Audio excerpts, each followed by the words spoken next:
Avec vous sur Sud Radio pour l'émission Média. Bonjour Gilles. Bonjour Valérie. Et alors, j'ai prononcé son nom et là tout le monde tremble. Élise Lucet bonjour, avec nous bonjour à tous. en studio et Mathieu Robert. Bonjour, vous êtes bonjour. journaliste. On tremble moins avec moi. Vous tremblez, on tremble un petit peu moins, mais ça, voilà, vous êtes Ça va venir. journaliste, réalisateur et on parle des 10 ans de Cash Investigation Vous ne les faites pas, avec hein. un document à voir ce soir sur France 2 Formidable. à 21h10. Oui, vraiment bien ce qu'on disait hors antenne parce que vous avez réussi. C'est un document très original, quasiment indescriptible, parce qu'à la fois vous poursuivez 3 enquêtes, Ouais. c'est-à-dire vous revenez sur Lidl entre autres, sur l'évasion fiscale Et puis sur les selles de et sur Lettré dans le jambon. Voilà, dans le jambon, parce que vous avez fait avancer des choses.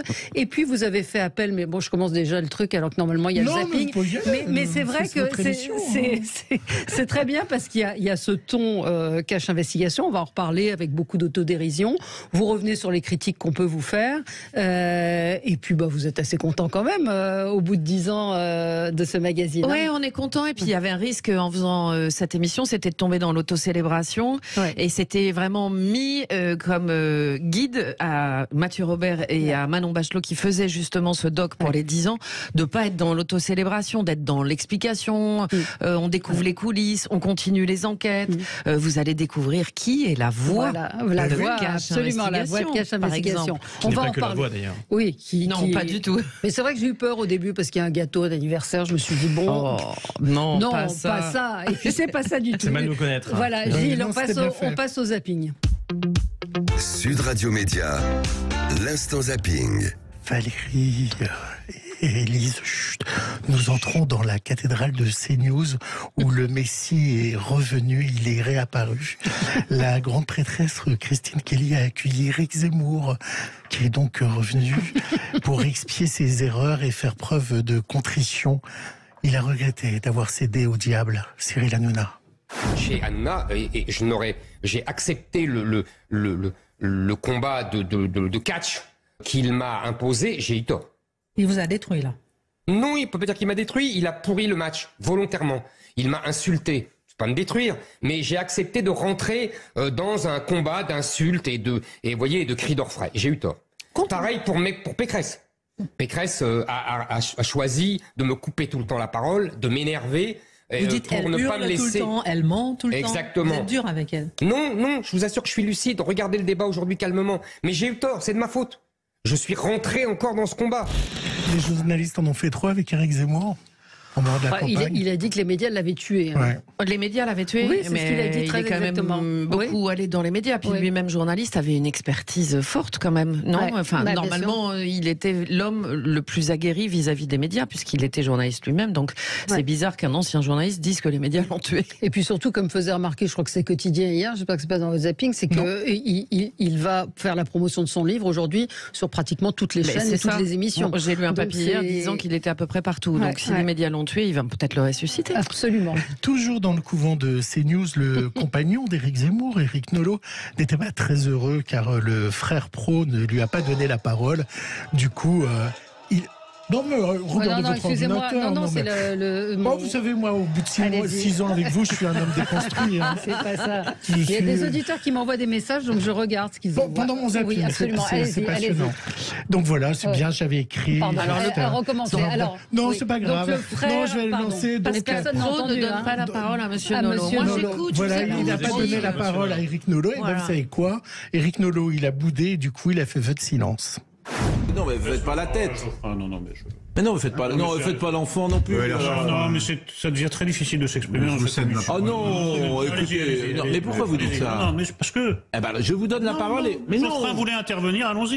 On va pas faire d'enfantillage. Ah bah non, mais si maintenant vous faites. Laurent, Alors vous parlez exprimez-vous, jusqu'à la Laurent. fin de l'émission. Exprimez-vous, là. Si, mais j'attendrai mon tour très tranquillement. Mais je La vous le prochaine donne. fois, je regarderai l'émission depuis mon fauteuil, chez moi, où je suis mieux installé, où je porte une tenue plus confortable. Laurent, exprimez-vous, vous avez soif de vous exprimer. Franchement, ça c'est pas bien. Vraiment, mais ça, franchement, non, c'est pas bien, Ça Eric. fait plusieurs émissions où il faut se battre pour se parler. Je viens pas pour me battre pour la parole. Mais non. Mais alors, je vous donne la Non, parole. Laurent veut s'exprimer, laissons-le s'exprimer.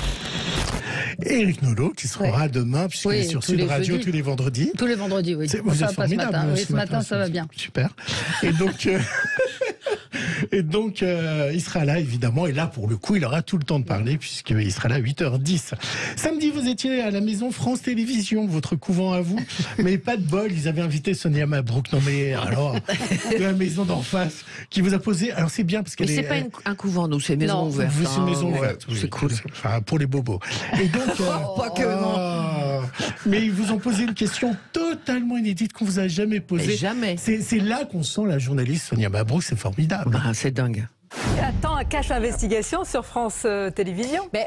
Je voudrais bien, Pas mais il n'y a encore. pas grand-chose à faire et à dire Ah, sur vous êtes France sûre? Télévisions. Certaines, j'y Non, suis, mais je vois ce qui s'y passe. faisons une Sonia. enquête pour voir s'il y a un Cache Mais Investigation. ne vous inquiétez pas, Mais je m'inquiète Sonia. Je peux vous dire que s'il y avait des choses à dire sur France Télévisions, je le dirais. De la même manière, est-ce qu'un journaliste de CNews peut faire une enquête sur Bolloré? Mais bien Ce sûr, serait on va intéressant. en parler. Mais Madame Élise Lucet, mais écoutez, qui est la représentante de l'investigation ici même ce soir? Ah, vous voulez que je fasse une enquête sur CNews? Mais allez-y. Allez. Mais Allez. faites aussi une enquête sur France Télévisions, parce que c'est un peu notre argent. Mais je trouverais que c'est intéressant. Par contre, vous pouvez pas dire qu'il n'y a pas des choses à faire à France Télévisions. Tout n'est pas fantastique. Ah non, bien sûr que non, tout n'est pas fantastique. Je peux vous passer le générique des chiffres et des lettres. Non, mais bien sûr, évidemment. Mais à la différence de plein d'autres endroits dans lesquels nous, on enquête, tout est public, en fait. Dès qu'il se passe un truc... Alors, France Télévisions est auditée tous les 4 ans par la Cour des comptes. France Télévisions est auditée tous les ans par les parlementaires. Il y a les syndicats à France Télévisions et croyez-moi, ils sont vigoureux. Ils sont très actifs. Dès que quelque chose sort à France Télévisions, ce sont des choses qui sont publiques immédiatement. C'est dans la presse.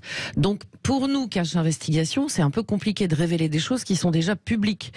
Les chiffres et les lettres, vous le savez. Les histoires de harcèlement, il y en a eu à France Mais Télécom. vous êtes d'accord que c'est pas normal d'avoir des contrats, sur des CDD, de des 30 ans. CDD Non, pendant 30 ans ou 40 ans. Ce que je vous dis, effectivement, on est une entreprise de 9000 personnes. Donc il y a effectivement, ponctuellement, des choses qui ne vont pas à France Télévisions. Mais dès que les choses ne vont pas à France Télévisions, c'est su. C'est expliqué dans la presse, c'est raconté. Il n'y a pas d'omerta à France Télévisions. Nous, quand on s'intéresse à une entreprise, c'est pour révéler des choses qui n'ont jamais été dites. Et puis d'autre part, quand on nous dit « Ah, mais vous, Cache Investigation, vous vous attaquez pas à France Télévisions ». Dans les Panama Papers, il y avait un ancien patron de la régie pub de France Télé. Et qu'est-ce qu'on a fait? On a enquêté sur lui. On est allé à l'antenne. Je suis allé l'interviewer comme n'importe quel autre interlocuteur d'une enquête. Donc il n'y a pas ni d'omerta à France Télévisions, ni d'interdit pour nous d'enquêter dessus. C'est une Donc question. c'est vraiment une question. C'est une question. C'est une question Il a raison. qu'on vous pose souvent. Il a raison, Gilles. C'est une Ça fait question. 10 ans qu'on me la pose. Mais c'est trop drôle, quoi. Et puis tout à coup, ça semble une révélation pour Sonia Mabrouk de dire « Ah, mais vous devriez faire une enquête ». Mais Gilles, il suit ça, et vous aussi, Valérie, depuis des années. C'est rigolo. Et sur Bolloré et CNews, une enquête possible? Écoutez, pourquoi pas? Ça peut être intéressant. De toute façon, oui.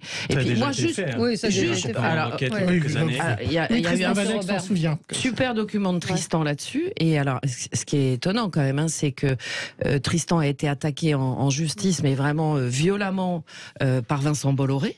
Et puis, c'est quand même des gens qui sont dans un groupe, une galaxie Bolloré, où il y a 0 investigation, qui nous donnent des leçons d'investigation. Donc, c'est quand même savoureux. Je ne sais pas si vous le connaissez, mais sur C8, il y a votre clono masculin. Il pose des questions qui dérangent. Il s'appelle Jordan Deluxe, il faut le regarder. Il est à 9h. Alors, il faut dire que ce ne sont pas les grands patrons qui défilent, mais les grandes stars. Daniel Gilbert, Patrick Préjean. Vous êtes méchant. Non, mais je taquine. Je l'ai prévenu en plus. Elisabeth Lévy, enfin, toutes les grandes stars. Mais il a bien fonctionné. Il a fait un record d'audience. Et du coup, il a eu le droit au plateau de Touche pas à mon poste pour célébrer ses scores. Et vous allez voir, il pose des questions qui dérangent, comme à Daniel Moreau. Une leçon de journalisme. Géraldine Maillet. Je crois que c'est une des plus payées sur le plateau. Ah oui, Géraldine, est-ce que c'est vrai? J'espère pas pour les autres. À peu près dans les 800 € par émission. Ça doit être autour de ça, oui. Daniel, je voulais savoir si tu avais déjà eu une relation avec une femme. Eh ben non. Jamais. Mais vraiment non, autrement je le dirais, je l'aurais dit à Mathieu qui me le demande Et un peu si plus 3 il fois y avait par une jour. femme ici sur le plateau avec qui t'aimerais tenter, ce serait qui? Qui pourrait te tartiner le feuillu? Ah bah oui, c'est pas les mêmes questions. C'est pas du tout les mêmes questions. Mais cela dit, Jordan Deluxe est un très bon intervieweur. Et voilà, et on le salue. Je pouvais pas finir ce zapping sans... Je sais pas. Enfin, le générique culte de Cache Investigation. Bon anniversaire, ma chère Alice. Merci. Et on se retrouve dans un instant avec Élise Lucet et Mathieu Robert pour parler de ces 10 ans de révélation. À tout de suite. Sud Radio Média, les invités du jour. Les invités du jour, Mathieu Robert, Élise Lucet, journaliste. Mathieu Robert et Élise Lucet, est-ce qu'on doit vous présenter encore? Ce sont les 10 ans de Cache Investigation, 21h10 ce soir, suivi de Ma Nuit Cache Investigation. Et donc, c'est 10 ans d'enquête. Alors peut-être que je vais vous donner la parole à vous, Mathieu Robert. Ça fait combien de temps que vous travaillez à Cache? Ça fait depuis 2019 sur Cache. Donc ça va faire 4 ans. C'est mon 3e Cache là. Qu'est-ce qui a changé entre le premier et le dernier numéro, puisque vous les avez revisionnés, j'imagine? Alors, ce qui a changé un peu le ton, un peu, je pense qu'ils se sont rendus compte. Au début, ils étaient en deuxième partie de soirée, donc disons qu'on est un peu plus libre, et là c'est un peu plus, j'imagine, un peu plus sérieux, mais on a toujours gardé ce ton qui est hyper important pour nous, cette liberté de ton, mais finalement l'esprit est toujours là, je pense. Et le côté, nous on est cash, mais si on joue à cache-cache avec nous... Alors on revendique de faire des blagues plus ou moins bonnes, il y en a qui sont pas terribles, oui Gilles, c'est vrai, mais globalement ce qu'on voulait au départ dans Cache, c'était vraiment que l'investigation soit accessible à tous. C'était des émissions qui étaient plutôt reléguées en seconde partie de soirée et réservées à un public assez élitiste, CSP+, comme on dit nous dans notre métier, mais en gros ça veut dire élitiste. Et nous, on avait envie de parler à tout le monde. Donc du coup, c'est vrai que quand on impose, entre guillemets, 2 heures d'enquête assez costaud, bien cherché, fouillé, des moments de respiration et tout, ça fait du bien de respirer la genèse, c'est parce qu'on vous avait enlevé Pièce à conviction et vous étiez un peu en colère de ça. Ah, pas du tout. Et qu'on vous a donné Cache Investigation. Non, pas du tout. J'étais pas en colère du tout, parce qu'en fait, Rémi Flimelin, il a été ultra clair. Il m'a dit, Élise, je veux plus que les visages qui sont identifiés sur une chaîne, moi je faisais le 13h de France 2, soient aussi sur une autre chaîne, France 3. Et c'est pour ça que Pièce à conviction a sauté. Non, Pièce à conviction n'a pas sauté. Il m'a demandé, moi, de laisser Pièce à conviction, et Pièce a été ensuite présentée par Patricia Loison, et donc Pièce a continué à vivre. Et moi, je suis passée sur France 2. Mais en gros... l'idée c'était de faire de l'investigation à portée de tout le monde, donc qu'on puisse respirer, et puis vraiment d'aller contre les communicants qui restreignaient petit à petit notre champ d'exercice du métier. Et c'est vrai que moi, en tout cas, il y a 10 ans, il y a plus de 10 ans, j'étais un jeune journaliste et j'étais téléspectateur donc des émissions d'Élise Lucet. Et je trouvais que c'était vraiment un nouveau ton, en fait. C'était vraiment une claque, parce qu'on pouvait être journaliste rigoureux, mais avec un ton irrévérencieux. Et ça, c'était vraiment nouveau. Et on pouvait aussi utiliser de l'humour pour expliquer des choses complexes. Et ça, pour moi, c'était tout à fait nouveau, et ça donnait envie d'en faire partie. Oui, alors on voit qu'il y a des communicants, il y a énormément de choses. C'est très très riche. C'est vraiment un doc incroyable. Je rappelle, vous avez interrogé des téléspectateurs. Enfin, ils vous ont posé des questions, donc à la fois, il y a énormément de questions. Il y a des critiques, mais il y a aussi toute cette partie sur les communicants et sur vraiment, on les forme à répondre à Élise Lucet ou à Cache Investigation. Oui, alors c'est assez rigolo parce qu'on s'est retrouvés, nous, face à des boîtes de communication régulièrement, qui sont les gens qui préparent les chefs d'entreprise ou les hommes politiques, mais en l'occurrence plutôt les chefs d'entreprise, à répondre à nos questions. Et notamment à faire face aux interviews que moi je peux mener. Et là, il y a eu une petite négociation avec Havas, mais qui finalement a voulu jouer le jeu à la fois de nous présenter, moi, que je puisse faire l'interview de la personne qui prépare les chefs d'entreprise à mes interviews. C'est un jeu de miroir assez drôle. Et il livre des trucs, il raconte des vrais trucs. C'est assez des vrais secrets. Et on aura Stéphane Fuchs, le patron d'Havas, sur le plateau. Donc c'est rigolo, parce que c'est des gens à qui on est opposé quasiment tout le temps. Et là pour le coup, pour ce numéro, chacun montre sa partie du miroir. Est-ce que, alors un auditeur me dit, TPMP critique beaucoup Cache Investigation sur ses méthodes et sur Élise Lucet. Qu'est-ce que vous lui répondez à Cyril Hanouna? C'est-à-dire sur le droit sur le fait de ne pas vouloir répondre. Est-ce qu'on est obligé de répondre à un journaliste? Non, mais nous, on a le devoir de continuer à vouloir obtenir des réponses. C'est évident. On travaille pendant 1 an, on mène des enquêtes poussées, on travaille pour les téléspectateurs. Et donc, vous voudriez que si juste n'importe qui nous dit « Ah ben non, je ne peux pas répondre à votre interview », paf, on s'arrête. Non, on ne s'arrête pas, on continue. Et on fait de la télé, donc effectivement, quand des gens... Mais moi, ça, je tiens à l'expliquer vraiment. Que vous l'expliquez assez bien dans le documentaire, mais vous pouvez le dire encore. Mais quand une entreprise nous répond par écrit, objectivement, comme on fait de la télé, on va en prendre 2 fois 30 secondes parce qu'on filme une feuille de papier quand même. Hein, c'est super télévisuel. Et donc, on va en prendre 2 fois 30 secondes, alors que s'ils viennent répondre à une interview, on va en prendre 2 fois 8 minutes. Ouais. Donc, c'est quand même beaucoup plus intéressant pour eux de venir répondre à une interview. Oui. Moi, je vais prendre un exemple très précis. Ce soir, vous verrez une enquête notamment sur Lidl. Lidl, il y a eu un cas de suicide. On allait voir des gens qui ont fait des burn-out, qui ont fait des tentatives de suicide. C'est très fort. Moi, franchement, c'était des témoignages qui étaient très très durs à vivre, tout simplement. Il y a des gens qui ont pleuré littéralement dans mes bras. Et il y a un moment où vous dites, il faut qu'il y ait une réponse de quelqu'un. Et que la réponse par écrit, ça ne suffit pas. Et donc, il y a un moment, on a besoin d'avoir cette réponse-là. Et c'est pour ça que ils ont le droit de pas répondre, mais on a le droit, on a le devoir d'aller poser ces questions-là. Mais ce que disaient, ce que disaient souvent les chroniqueurs de Touche pas à mon poste, et ils peuvent avoir raison dans ce sens-là, c'est-à-dire que vous avez un angle, que vous tenez cet angle-là, et que jamais, à un moment, vous vous dites.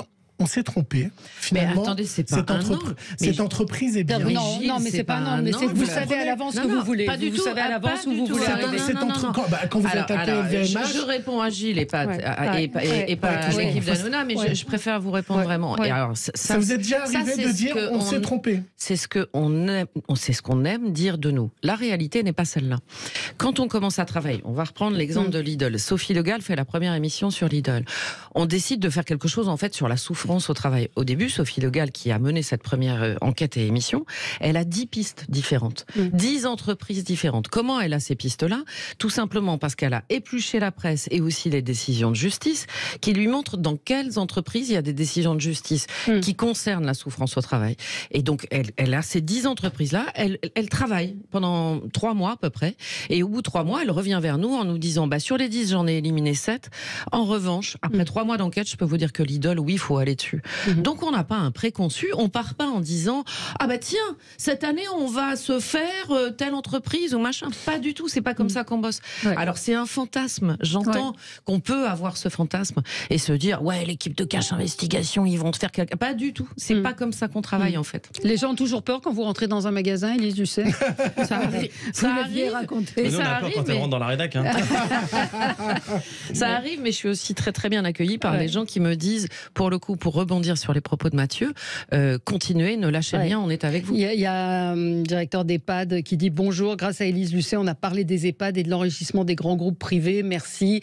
Il y a des auditeurs, de Marie-Maurice. Des auditeurs également qui vous remercient pour vos enquêtes. Et encore une fois, vous dites dans ce doc, vous racontez les coulisses un petit peu de ces enquêtes. Les choses ont avancé sur le nitrite, je vous ai coupé la parole. Je sais plus ce que je voulais dire, mais c'est très intéressant. Non, mais en fait, si vous voulez, c'est aussi une enquête sur le long cours. Et il y a plein de pistes d'enquête qu'on abandonne tout simplement. Et il faut vraiment différencier le temps d'enquête où on va sur des pistes, on abandonne, on a plein de gens au téléphone qui nous confirment ou pas ce que l'on sait, et le rendu antenne avec une démonstration pour le coup. Et à la fin, c'est pour ça que c'est important finalement de laisser de la place au contradictoire et qu'on aille poser des questions, parce que finalement, c'est assez rare. Face à Élise, un chef d'entreprise, un dirigeant aura entre 5 et 10 minutes d'antenne. C'est assez exceptionnel. Mais avec finalement. des réponses qu'il n'a pas forcément envie de donner non plus. Mais c'est vrai que j'ai été étonnée de voir le taux de réponse que vous avez. 70% des entreprises acceptent de répondre. J'ai découvert ça dans le doc de ce soir. Ils ont fait de la data, ce qu'on fait toujours, de l'analyse de données, pour parler français. Et ils ont repris toutes les interviews. Parce que moi, on m'a souvent reproché de courir après des gens. Et objectivement, à l'intérieur même de l'équipe, au bout de 4 ans de cash, on s'est dit, faut pas qu'on devienne les caricatures de nous-mêmes. Et que bonjour, c'est Élise Lucet. Que je me retrouve à courir après tout le monde. Et puis, c'est pas le rêve d'un journaliste. Franchement, c'est pas un rêve journalistique que de courir après quelqu'un et avoir 3 réponses, pauvres réponses, après quelqu'un qu'on est en train de courser. Donc, ce qui est important, pourquoi on continue à le faire, même si on le fait de moins en moins souvent, c'est que à l'issue de ces rencontres impromptues, on a eu des interviews. Cédric O, le secrétaire d'État au numérique, la patronne des assurances. Là, je vous parle de vraiment dernièrement Florence encore. Lutzmann. Florence Lutzmann, le patron des pages jaunes aussi. Aussi. Enfin, il y en a au moins une bonne dizaine où on a abouti à une vraie interview à la loyale, moi ce que j'appelle, juste derrière. Et c'est ça qui nous intéresse journalistiquement. C'est pas juste de la mise en scène, c'est pas juste pour avoir une image en fait. Si vous voulez, ça fait partie aussi de l'enquête, parce qu'à la fin, il y a des gens aussi qui se sont arrêtés et qui ont fini parlé par pendant 10 répondre, minutes qui ont à fini Élise. par répondre. Et on a des Ouais. vraies choses, des vraies séquences et des vraies réponses. Oui, Gilles voulait poser la question sur le fameux reportage qui est cité par Myriam Palomba à propos de la pédocriminalité. Et qui dit quand c'est Élise Lucet qui le dit, donc elle fait référence à quoi? Pardonnez-moi, je n'ai pas suivi vraiment cette polémique, donc je vais peut-être... Mais vous avez vu que vous aviez été cité Non, pas du tout. sur un doc qui parlait d'enfants qui étaient enlevés. Pardonnez-moi, je suis à milieu de tout ça, je suis débordée de boulot, donc désolée si je réponds à côté. On m'a parlé de satanisme ou de choses comme ça. Alors, si on parle d'un doc qui avait été fait par Pascal Justice à l'époque, et je pense que c'était il y a au moins 30 ou 35 ans, il ne s'agissait pas du tout de ça. On n'était pas du tout dans des affaires de satanisme. Mais encore une fois, n'ayant pas suivi cette polémique, je ne sais pas où je mets les pieds, et je préfère un peu là botter en touche, en bonne journaliste que je suis, quand je ne sais pas de quoi je parle, et en l'occurrence, je ne connais pas ce débat, Et une dernière question média rapide, vous pensez quoi de la suppression du 12h-13h et du 19h-20 sur France Télévisions à partir de septembre? Vous qui avez été ça peut pas être rapide, Gilles. on est sur le générique. Voilà. Vous êtes par le gong. C'est bien ou pas? Oui ou non, on est dans le... Personne ne peut répondre oui ou non à ça. Ça vous attriste? J'ai une petite pensée, parce que moi j'ai vraiment présenté le 19-20 pendant 15 ans, donc j'ai ça. Après, il y a Delphine Ernotte, elle dirige le paquebot France Télévisions. Il y a des économies à faire, donc là je pense qu'elle prend des décisions, mais je peux pas vous répondre en 10 secondes, c'est pas possible, Gilles. Ouais.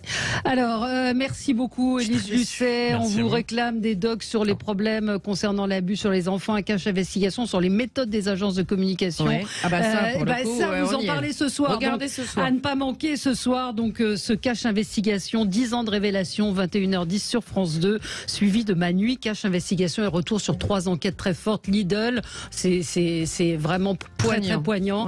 Ouais. Les nitrates et puis les nitrites dans le jambon. Je dis les nitrites. Et vous avez fait avancer les choses, et évidemment l'évasion fiscale. Merci à vous. Merci à tous les deux. D'excuses à Jean-Jacques pour le retard. On a retardé un petit peu. 15 millions, Jean-Jacques, mais on avait quand on reçoit Élise Lucet, on a du mal à s'arrêter. Merci à vous. À demain.